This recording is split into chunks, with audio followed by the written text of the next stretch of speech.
तर राम राम मंडळी.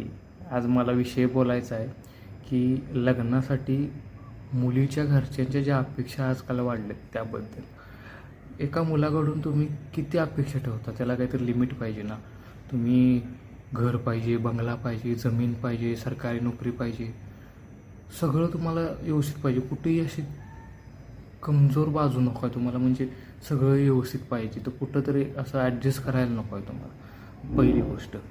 आणि दुसरं म्हणजे असं आहे की मला मुलींच्या वडिलांना एक क्वेश्चन विचारायचा आहे घरच्यांना.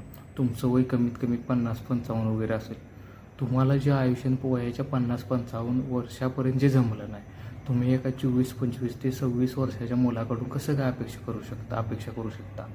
तुम्हाला आजपर्यंत जे जमलं नाही, तुम्ही एका मुलाकडून कसं काय अपेक्षा करू? त्या मुलानं काय काय बघायचं? स्वतःचं करिअर बघायचं, घर घ्यायचं, बंगला, गाडी, हे सगळं तुम्हाला कुठून, म्हणजे अरेंज कुठून करून देईल तुम्हाला? तर लक्षात घ्या. आणि जी खरंच कष्ट करून खाणारी मुलं आहेत त्यांच्याकडे बघा, त्यांना तुमच्या मुली द्या. खरं चांगलं होईल. एखाद्या श्रीमंत बापाच्या बिघडलेल्या पोराला देण्यापेक्षा एखाद्या कष्ट करून खाणाऱ्या मुलाला द्या पोरगी.